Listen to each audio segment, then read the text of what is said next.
Hey friends, Will here, and today I want to talk to you about how I manage my projects for creating a regular show, just like my YouTube videos. This would work for any kind of series of videos where you're going to be creating a lot of very similar projects, maybe with shared assets. And one of my most popular videos, which is about managing folders and projects in Final Cut, this is one of the questions that's come up from a few different people. So that's what we're going to do today, how to manage your assets for regular projects in Final Cut. So let's get into it.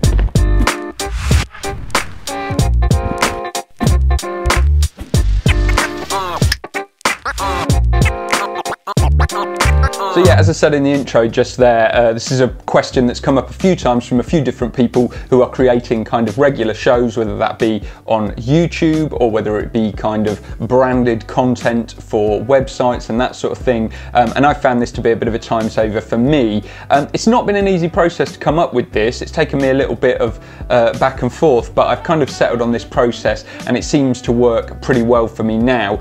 So if we dive into my screen, you can see here, this is just all of my sort of recent videos for YouTube, and essentially what I've done is I've created this project template folder here. Okay, and this is, I've just called this 00 project template. The reason I've put the 00 is because it means it's always at the top of this list of stuff in this folder. Within that folder, I've created folders for all of the other stuff which I use on a regular basis.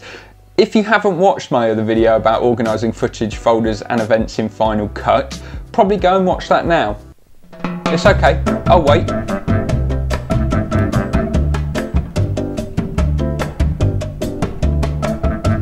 Okay, so you're probably a bit more up to speed now. So again, diving into my screen, you can see I've got my footage folder, music folder, sound effects, exports and thumbnails. These folders could be whatever you want them to be, whatever you find you're creating on a regular basis for your projects. But these are the ones which I kind of use for my YouTube videos. They're not particularly kind of advanced or fully featured. They're not long videos. They don't have huge amounts of assets. So this is absolutely fine for me.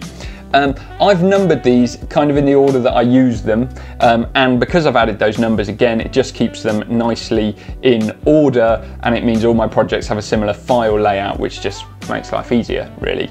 And then at the bottom here, I've got this project template Final Cut Pro library.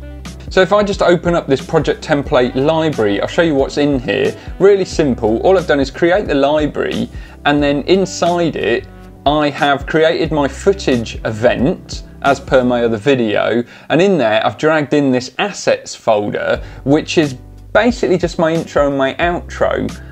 Now for your project you might have other cut-ins, inserts, stuff like that that you use regularly, but for me it really is as simple as the intro and outro. That's what I'm using every time. So that library is kind of saved and that's sort of ready to go. So I don't use this, I don't touch this template folder. What I do when I come around each week to make my new video is I click on this project template, right? And I just right click and duplicate it.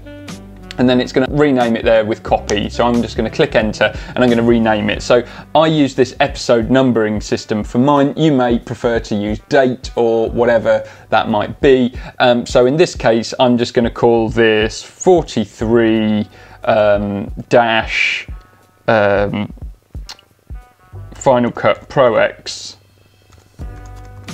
regular content for this video, basically.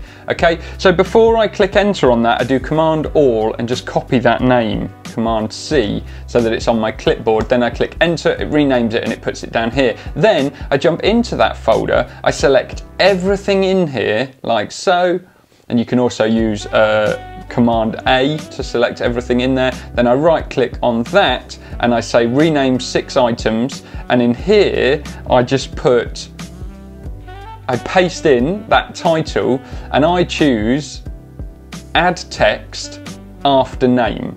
So it's going to add that text after the name that it's already got. Does that make sense? So then I click rename if I just make this a bit wider, you can now see that I've got 1, 2, 3, 4, 5, footage, 43, Final Cut, regular content, music for that episode, sound for that episode, and you could do this however you want. The only one that just still annoys me slightly is this project template one, because obviously I don't need that project template in the name. So there you go. Okay, so now that is all of my folders organized, and I can open this library and voila, I've got all the assets that I need. So that's that bit done. And then you can continue exactly as per my other video about how you import your assets, or do it however you want to do it. But just having that folder structure there straight away and having a library that has all your regular assets in it is really helpful. So yeah, that's everything for today. That is how I manage projects on a regular basis, how I set up my template files and rename them. And it's just a bit of a time saver and just makes life a bit easier when you're doing a regular kind of show in the way that I am, and I know that a lot of you guys are as well. So I hope you found that helpful. That's everything for today, and I'll see you next time.